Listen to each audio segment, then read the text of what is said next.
Hey, I'm Grant with Grant's Game Rex. First of all, thank you again to everybody who helped me get my YouTube channel back. I really appreciate you lending your voice and going onto the different platforms and helping me get some attention for it. I'm happy to be back here, and I can't thank you enough for your support. I've been doing a lot of these category videos of my top games of 2023. I think I played about 275 games for the first time in the year of 2023. So it's a lot of games, and I like doing these category videos because I'm oftentimes looking for a specific type of game, you know? I want party games, I want card games, I want cooperative games, I want welcoming games, and so it helps me sort of break it down and talk about the different games in the different categories, and I hope that you're enjoying it too, and I hope that you're finding some games here that maybe you didn't think about otherwise.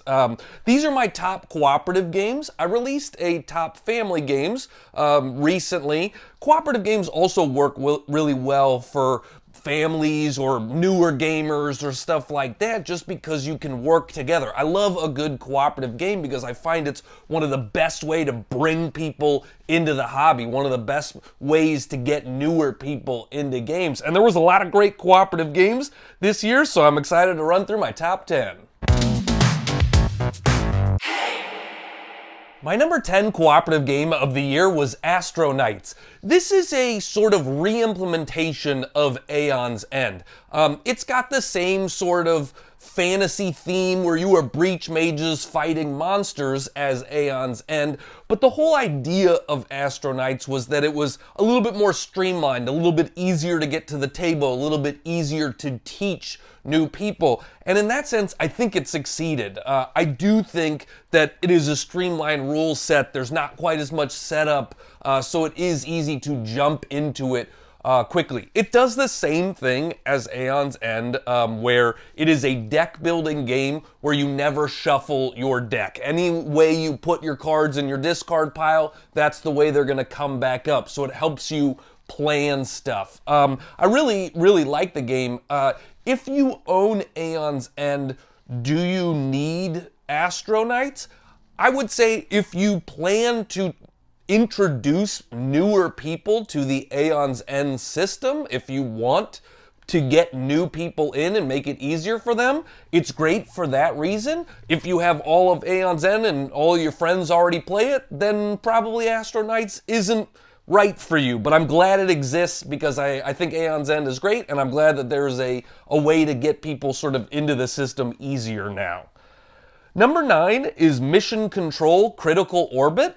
This is all of the descriptive words in this game. It is a roll and write, real-time, cooperative, asymmetric game. So it's all of the things. But everybody has a different role, and everybody is doing things to help an astronaut in space. Now, there are 4 different roles in the game, so I do think this plays best at 4 people exactly.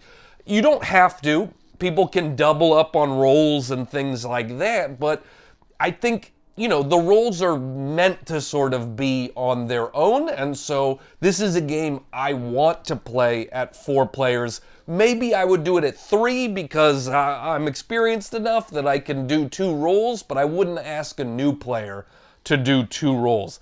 But it does feel really unique. I put this on my top unique games of the year because it does feel like nothing I've ever played. You get 20 minutes and everybody, the main player, the sort of astronaut player, is rolling dice, and then everybody is using the dice to do their own type of thing on their board. You know, one person's doing like a little bit of a Sudoku type of thing, writing the number in. Someone else is, crossing off different columns and trying to fill columns to get benefits. And then the astronaut player is doing a little bit of tile laying, pattern building, trying to connect these different valves to get the oxygen in the spaceship running. And so all of the roles do feel different, so it is a replayable game because you can switch it up and try different roles and things like that. So if you like a bit of an anxiety-ridden, real-time cooperative game, Mission Control, you only get 20 minutes and you're trying to do it all in that time. So it definitely has that fun anxiety. Number 8 is Disney animated. I love the theme of this game. We've seen a lot of Disney games out there, and in most Disney games, you are playing as characters from the Disney universe. But Disney animated, you are actually playing as the animators of Disney movies, and you are trying to finish your drawings and finish your movie before the bad guys from the movies can mess you up in your real life. It's kind of an interesting, unique theme in that way.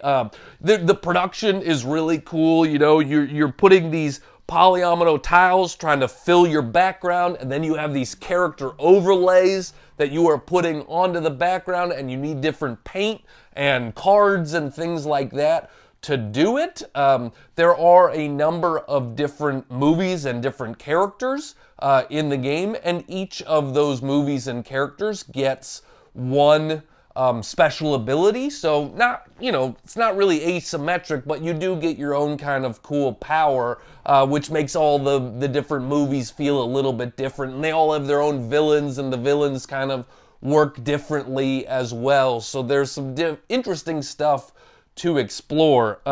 But I just really like the theme of it. This is for sure one of my top Disney movies. You know, I'm not like a Disney fanatic or anything like that, but if I want to play a Disney themed game, this would be at the top of my list for sure. Number 7 is Marvel Zombies. This is a Zombicide game. It's in the world of Zombicide, but it adds a ton of Marvel characters to the game, and you get to play as the zombified versions of the Marvel superheroes trying to eat people. So in most Zombicide games, you're playing as the people trying to survive. Not here. You want them brains. You trying to eat them brains, dude. And so I love how it flips it on its head. The miniatures are amazing. All the Marvel, Zombie Hulk and Zombie Spider-Man, and they just all look really cool. It is a sort of scenario-based game. Each scenario is going to have their own objectives and their own win conditions and their own things that they have to do. One of the things I like about it, though, is the different scenarios. It's not like a campaign game. You can kind of jump in and play any scenario you want, and there's different difficulty levels, so you can easily change it up. Play an easy one for new players or a hard one for experienced players. I don't play a lot of campaign or legacy games because I have trouble getting the same people back to the table all the time. So I really like that, like, each scenario, each game of Marvel Zombies is sort of a standalone thing, and you can kind of jump in and out however you want to, as long as you know the core rule set. So yeah, it's a fun cooperative game about zombies.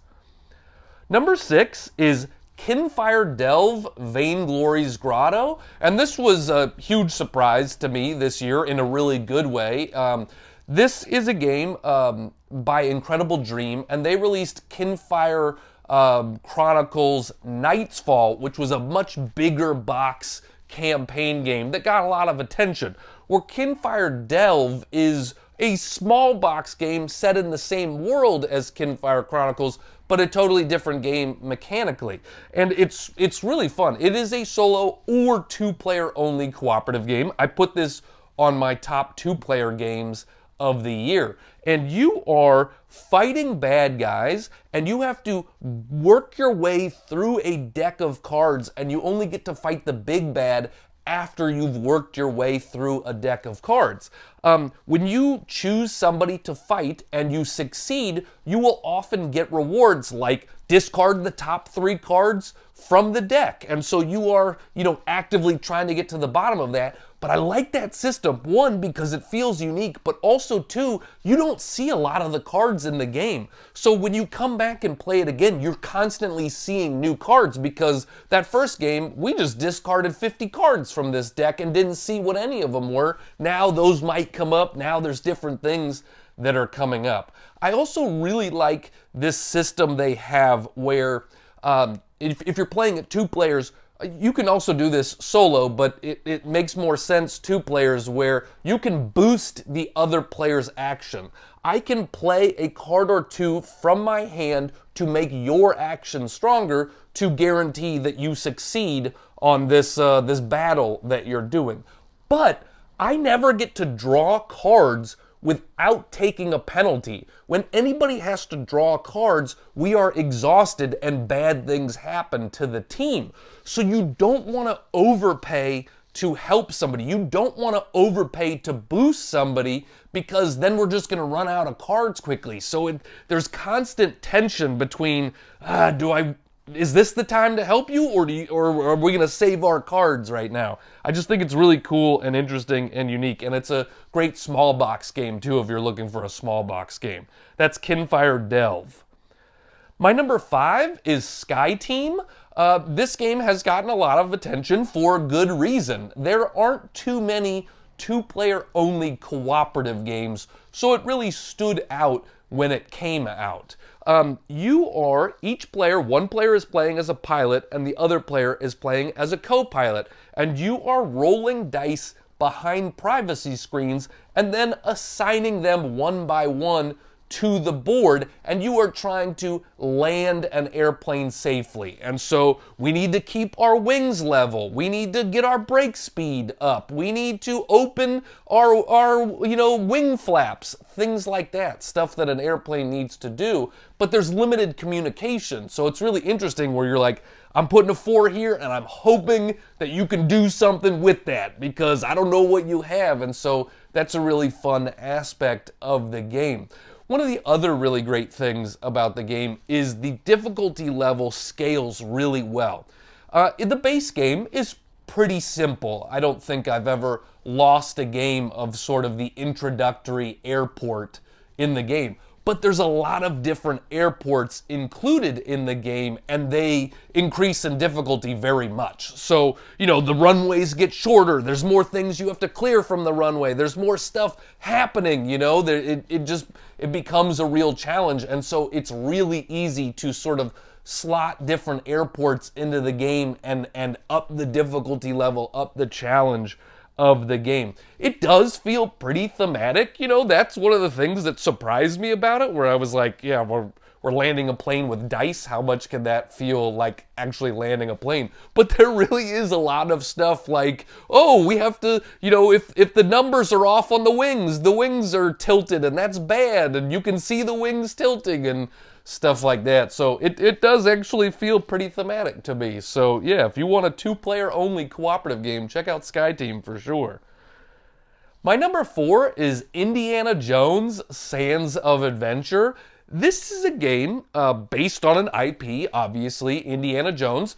I should say I love Indiana Jones stuff, so I'm sure that's one of the reasons I like this game, but it's a good game regardless of the Indiana Jones theme. There is a giant hourglass tower, and it is a gimmick for sure. This hourglass is a gimmick, but it's a gimmick that works really well, and I think is done really well. It's a light worker placement game, and this is a light game. This definitely works for families. This works for newer gamers, that sort of stuff. You are doing a little bit of worker placement, getting some cards, getting some upgrades, things like that.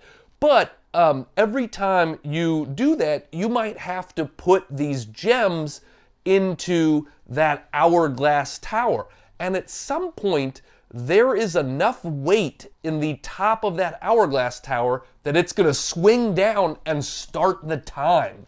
And it makes the game feel unique and different because when the hourglass is up, we have as much time in the world as we want to plan, to take our turns one by one. But when that hourglass swings down, it becomes a real-time game where we have to all of a sudden try to beat the bad guy as fast as we can. And so then it's like, everybody shut up, just go, just go, just go, just go, just go. It has this really frantic, fun energy, and it has that tension because when you're putting a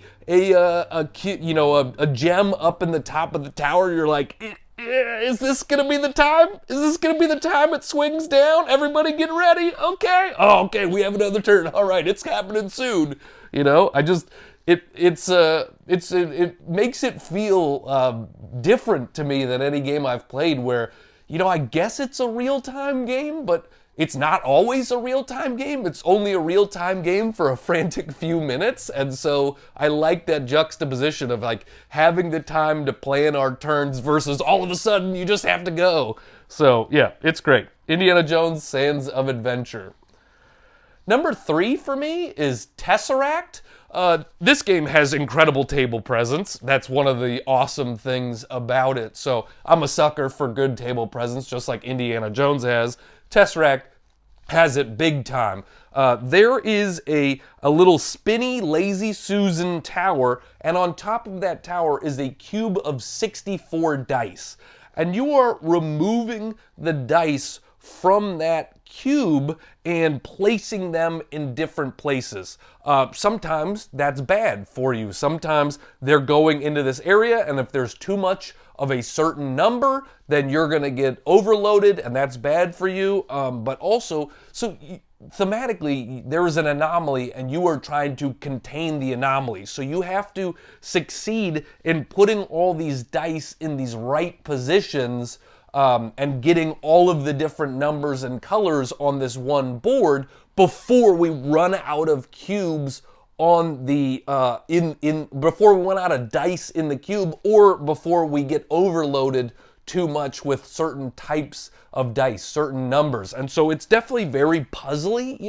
One of the things I like about it a lot is it feels really cooperative in the sense that yes, we're all taking our own turns, but we need to constantly be planning and talking about, okay, I'm going to do this so that you can then do this on your turn. Oh, wait, but maybe that's not the right thing. Maybe I should do this thing so that you can do this. And so we're all constantly sort of talking about what we need to do on our turns and stuff like that in a really fun way. I like that you have to work together a lot to succeed at the puzzle of Tesseract. This one also is one that scales in difficulty well. There's different base plates that you can add, and all of the base plates come with sort of bad things that happen when a certain column of dice is out, and those bad things can escalate in badness and in difficulty, so it works well for that. So if you like a puzzly, great table presence game, check out Tesseract. My number 2 cooperative game of 2023 was The Art Project. I love the theme of this game. In the game, there's a sinister organization called the White Hand, and they have been stealing priceless artwork all over the world, and we have to fight them and try to get the artwork back. This is another one that feels really cooperative in the sense that we are all talking, we are all figuring it out, because if we don't, we're going to lose. I've lost as many games of this as I have won. So if we're not talking and figuring out the best plan of action, it's not going to happen. And a lot of times it gets down to the very end whether we win or lose, and I like that too, where you're like, it's bound to this last turn and we need this to go our way, and if it does, we're gonna win. It's another one also that there's a lot of replayability, because there are 6 different maps in the game, and all of the maps have sort of their own asymmetric way to play them. So that's a fun aspect to it, where you can add some more rules, change some things around, so when you go to a different part of the world, to a different map, the game feels a little bit different.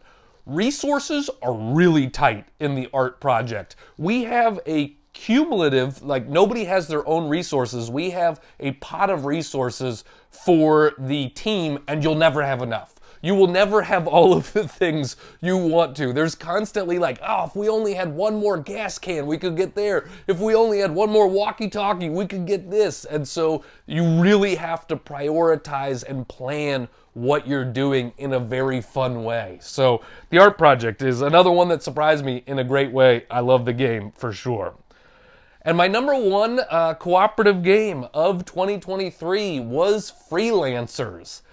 This game is so memorable for me, one of the reasons I play games is to create these memorable moments with my friends and family. That's one of the things I look for in games the most. And Freelancers has a ton of memorable moments. Now, I definitely think it's not for everybody. You have to like a few things. You have to like storytelling, you have to like silliness, and you have to like an app-controlled game, because it is all of those things in spades, and so if you're not into those things, it's not the right game for you. But if you are, this game does those things better than almost any of the other ones out there. So in the game, it's like a D&D style fantasy theme where you are going on quests, you are trying to defeat bad guys, you have a team of characters with you, you've got, a bunch of different heroes, and the app controls the game. So it feels like an RPG, but nobody has to be the dungeon master. The app runs the whole thing and pushes the story forward, and it's like a choose your own adventure. You can choose to do different things, you can go down different paths, you can talk to different people, and because of that, there's only 5 scenarios in the game, but you certainly can replay scenarios and make different choices, and you're going to hear different stuff. The storytelling is wonderful. The writing is great. The acting, the voice acting is incredible. And so that's one of the reasons that the game becomes so memorable. I remember I was playing this with my family over the holidays, and there was a time where this one kind of gross thing happened, and I won't say it, I won't spoil it for you, but my dad and my sister both were like, "Oh!" And then I'm just sitting there laughing at their reaction. Like, that's the type of moment. That is an inside joke between my family now. We talked about that the rest of the holidays, about what happened to make them react that way. And so this is a game that creates those memorable moments. It is very sort of tongue-in-cheek, silly. If you want your games to be serious, this is not that. There's swearing in the app, there's adult storytelling and stuff, but I love just how memorable and fun it is. This is from Plaid Hat Games, and it's in their sort of Crossroads Games line. And the last game that came out in that line was a game called Forgotten Waters, which I also loved. And so, comparing this to Forgotten Waters, there's things that I like better about Forgotten Waters and things I like better about Freelancers. Forgotten Waters is a pirate, like a swashbuckling pirate theme, and I think I like that theme a little bit more than this sort of generic D&D theme. But Forgotten Waters, the scenarios were sometimes like 6-7 hours, whereas in Freelancers, the scenarios are more like 3 or 4 hours. So this game's a lot more manageable. It's a lot easier to get to the table. You can play a game of this in one night, a session of it in one night, instead of having to save at a middle point and come back to it. So I like it for that reason a lot more. I honestly feel like this one will probably hit my table more than Forgotten Waters because of its more manageable size. So if you like storytelling, if you like silliness, if you like apps, check out Freelancers for sure. It's really memorable and fun. So yeah, those are my top 10 cooperative games of the year. It's been a great year for a lot of different games out there. I only have one more of these videos, these category videos, and then I will be releasing my top 10 games of the year overall, where I'm pulling some things from different category videos, and there's also some things that weren't in any category videos. So stay tuned for my top 10 games of the year. Thanks so much, everybody. Appreciate you being here. I'm Grant with Grant's Game Rex.